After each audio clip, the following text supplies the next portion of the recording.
Welcome back to yet another video.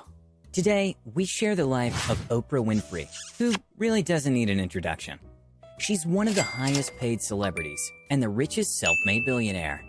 While she may present a career anyone would want, where she started from wasn't full of glitz and glamour. Want to learn how she turned from rags to riches, making her the first black female billionaire? Or how she became a whole subject of analysis in a state university? Watch till the end. Right before we begin, tap the subscribe button and the bell icon if you want to see more videos like these. Now, let's begin, shall we? Oprah Winfrey was born in January the year 1954 in Kosciuszko, Mississippi. Her mother was unwed, and due to the circumstances, she had to live with her grandmother until she turned 6. They were extremely poor, and at times she was forced to wear potato sacks as they couldn't afford clothes. She said they went without food on several occasions, and it was a struggle to get through school. Nevertheless, her grandmother struggled to teach her how to read and write, and always emphasized on the worth of having an education. When Oprah turned 6, she went to live with her mother in Wisconsin. Her mother had to work so many jobs to provide for them, and was hardly at home. As a result, she wasn't as attentive to the little girl, and at the age of 9, she reported to have been abused by her cousins, family friend, and uncle. At the age of 14, Oprah had had enough and decided to run away. She got pregnant, but unfortunately her son was born prematurely and passed on. She was later found and went to live with her dad in Tennessee. Her dad had just retired from the military at the time she went to live with him. Here, she flourished as a young girl and did exemplary work in school, graduating with honors in high school. In school, she was voted the most popular girl and was second place in the National Oratory Contest that earned her a scholarship to the Tennessee State University. She became the talk of the town, and her parents were proud to show off her achievements. Little did they know that this was just the beginning of her success story. Her first job was at a grocery store at the age of 17. During the same year, she was crowned Miss Black Tennessee after winning the pageant. She continued with her good grades throughout college and was often in the top students lists. Winfrey caught the attention of one of the most successful black radio stations at that time, called WVOL. She worked in this radio station for 3 years, including 2 of her college years. She later on got a television job at WLAC-TV, which later changed to WTVF channel. This made her the first black female news anchor in the US. A few years later, she was transferred to a TV show called People Are Talking, and this is where her fortunes really kicked off. In no time, her show was in the top charts and beat Phil Donahue's show, something that had never been done before. Her casual style that endears the audience to respond became her signature, and no one at that time could beat that. Remember, she was doing all this while still in college and maintaining the best grades. In 1983, she took the second greatest leap in her career. She accepted a job in Chicago, not knowing this would be a game changer for her. She was the host of Chicago's WLS-TV channel for the show that was then known as AM Chicago. The 30-minute show, in just 1 year shy, rocketed from last in rankings to the top talk show in the area. In the year 1986, just 3 years after starting her new job, Roger Ebert advised Oprah to license her TV show to enable national screening through syndication. The show was renamed what we now know as The Oprah Winfrey Show and was increased from just 30 minutes to an hour. When she turned 32, she was listed as the first female African American to have a nationwide syndicated show. This is when the money started showing up. In just 6 months, the show was ranked number 3 globally with an average audience of 10 million people daily. Soon after, it was named the number 1 talk show in America. It was in that same year that she was also nominated for an Academy Award for being the Best Supporting Actress in the movie The Color Purple. The same year, she also launched Harpo Inc., making her the first African American and 3rd woman to own a major studio. This move made her a millionaire, and between 1987 and 1989, her income jumped to $30 million.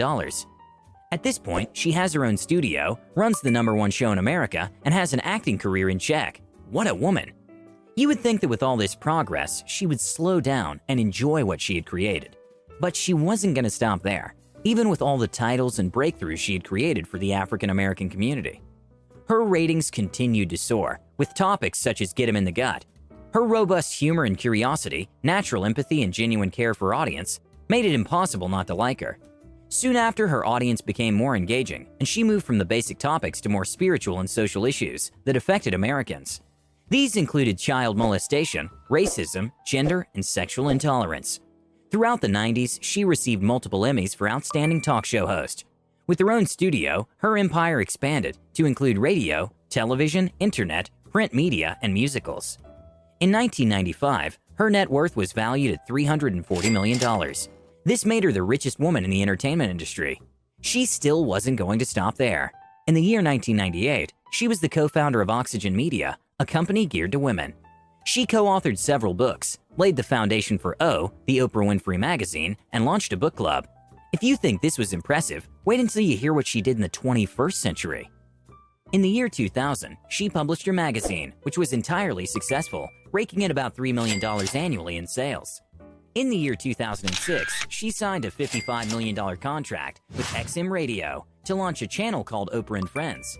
She launched Oprah.com in the year 2008.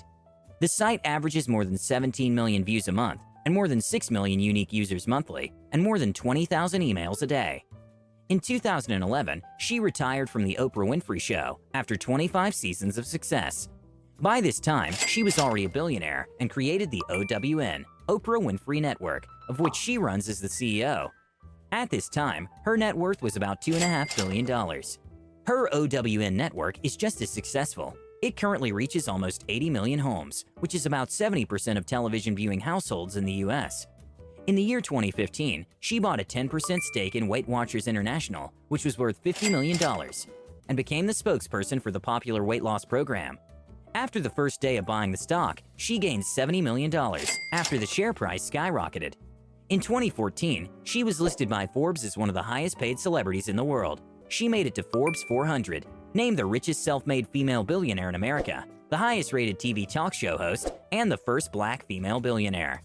Her rags to riches story has not only made a great story, but is a subject in the University of Illinois titled History 298. In 2017, she was named the greatest philanthropist in American history by Businessweek. She has a record of giving millions of dollars to charity, which earned her this title. Throughout the years, she has been a political advocate and has never been shy of campaigning for her preferred presidential candidates, such as Barack Obama. In 2013, she was awarded the Presidential Medal of Freedom for her exemplary achievements and ambition. In the year 2018, she was awarded the Cecil B. DeMille Lifetime Achievement Award during the 75th Golden Globes. In her acceptance speech, she highlighted the harassment issues that are rampant in Hollywood and prompted speculations that she may run for presidency. If she ran, would you vote for her? Let us know in the comments. I bet you're wondering what she spends her billions on, right? What we do know is that she flies private, thanks to her $42 million Global Express XRS jet. She has an impressive real estate portfolio, which includes a $52 million house in California, also known as the Promised Land, a one-of-a-kind home in Hawaii, other homes in Colorado, New Jersey, and Douglasville in Georgia. Well, she's earned each and every one of her assets through hard work and resilience. The bottom line is, Winfrey's business acumen, pursuit of excellence, and unparalleled work has made her one of the richest self-made women, not only in America but the world. The woman is an icon. I mean, who has a whole subject in university based on your lifelong achievements? Currently, she's worth $2.8 billion, and her empire continues to grow. If her story of how she overcame multiple obstacles, such as abuse, racism, discrimination, and poverty doesn't inspire you, I don't know what will. Her enthusiasm, ambition, discipline, and hard work has made her one of the richest people in the world. We hope this video inspires you to pursue your dreams and surpass them. Nothing should limit you from achieving yours.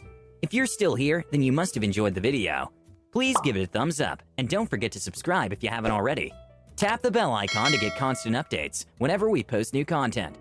Thank you for watching, and I'll see you in the next one. Have a great day!